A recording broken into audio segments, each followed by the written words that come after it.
Pasal ini Ya, yang membuat gaduh rakyat Indonesia sekarang ini.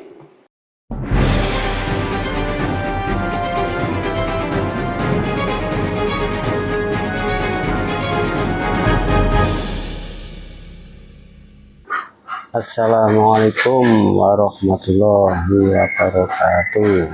Saudara-saudara yang dirahmati Allah, semoga dalam keadaan sehat walafiat tanpa kurang suatu apapun.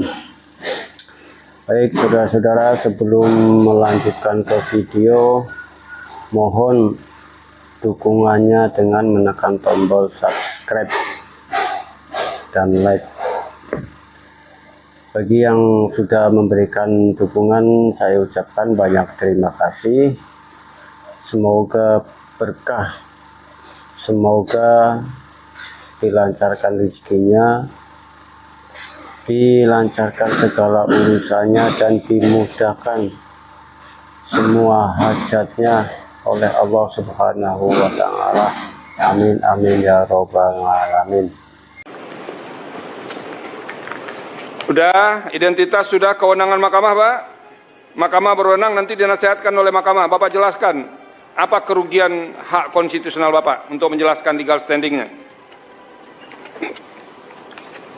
Baik, kewenangan Mahkamah Konstitusi berdasarkan pasal... Itu dianggap dibacakan, Pak.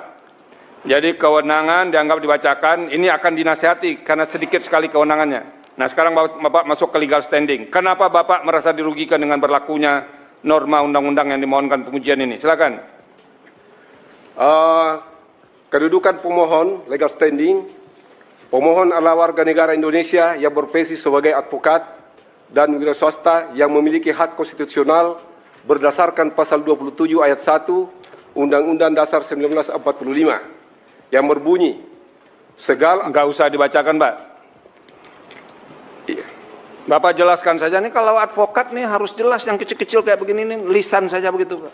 Oh, iya. Nah, coba Pak jelaskan ke kami, mengapa Bapak memiliki legal standing? Apa yang dirugikan Bapak dengan norma ini? Bapak jelaskan saja. Berdasarkan pasal 17 huruf H angka 5 Ya, Undang-Undang Nomor 14 Tahun 2008 tentang keterbukaan informasi publik yang berbunyi catatan yang menyangkut pribadi seseorang yang berkaitan dengan kegiatan satuan pendidikan formal dan satuan pendidikan non formal.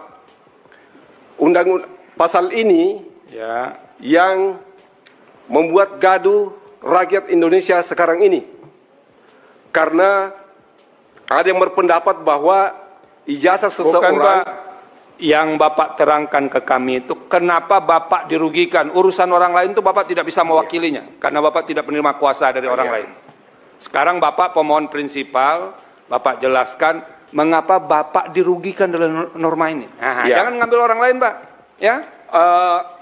Kerugian saya yang saya rasakan itu jelas. Apa itu kerugiannya? adalah ini terjadinya gaduh di mana-mana.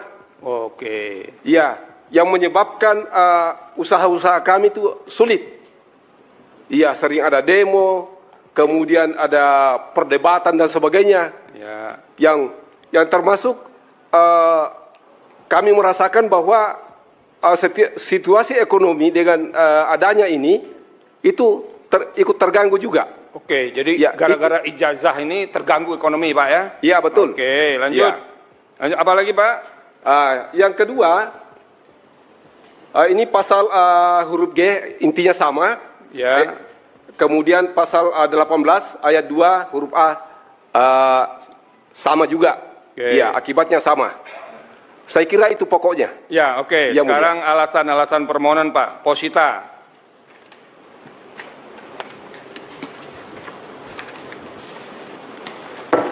Positanya, Ya. satu, bahwa pemohon adalah warga negara Indonesia yang memiliki hak konstitusional untuk mendapatkan informasi publik yang jujur dan transparan, khususnya terkait pejabat publik yang dibiayai dari keuangan negara. Oke. Apa Yang lagi, kedua, Pak? bahwa berdasarkan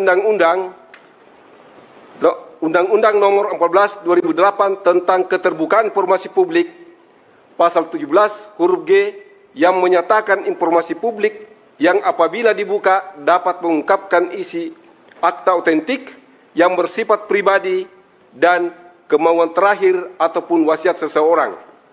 Hal ini menjadi multitafsir karena ada yang berpendapat bahwa ijazah merupakan dokumen rahasia, adapun yang mengatakan ijazah bukan dokumen rahasia sehingga menimbulkan kegaduhan. Bahwa berdasarkan Undang-Undang Nomor 14 Tahun 2008 tentang keterbukaan informasi, pasal 18 ayat 2 huruf A yang berbunyi, pihak yang dirahasianya diungkap memberikan persetujuan tertulis. Pasal ini menimbulkan kegaduhan karena ijazah dianggap dokumen rahasia sehingga tidak bisa dilihat jika pemilik ijazah tersebut tidak memberikan persetujuan secara tertulis. Yang keempat, bahwa Undang-Undang Nomor 14 2008 tentang keterbukaan informasi pasal 17 huruf G dan H angka 5 serta pasal 18 ayat 2 huruf A yang menimbulkan multitafsir yang mengakibatkan ketertiban nasional terganggu. Karena itu pemohon berpendapat bahwa jika ini dibiarkan maka stabilitas nasional bisa terganggu, merusak sistem pendidikan karena para elit saling memaki dan mencaci seperti bahwa yang ingin mengetahui ijazah seseorang adalah orang yang tidak waras. Ada pula yang mengatakan bahwa orang yang mempercayai fotokopi ijazah adalah gangguan jiwa atau orang dungu. Dalam peristiwa ini, yang dibahas ijazah seseorang mantan presiden yang lulusan Universitas Gadjah Mada, yang publik ingin membuktikan keaslian ijazah tersebut. Namun pihak UGM tidak memberikan keterangan yang disertai bukti, sehingga semakin gaduh. Karena itu pemohon melakukan gugatan perbuatan melawan hukum kepada UGM di Pengadilan Negeri Sleman dengan tujuan kegaduhan dapat dicegah agar tuntutan pemohon tidak dilanjutkan.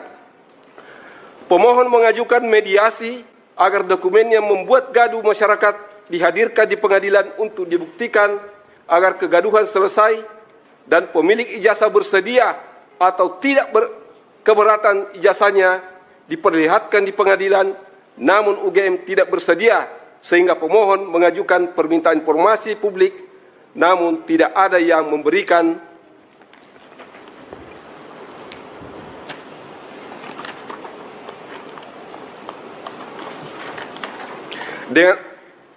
dengan alasan dokumen yang dimohonkan minta adalah dokumen yang dikecualikan.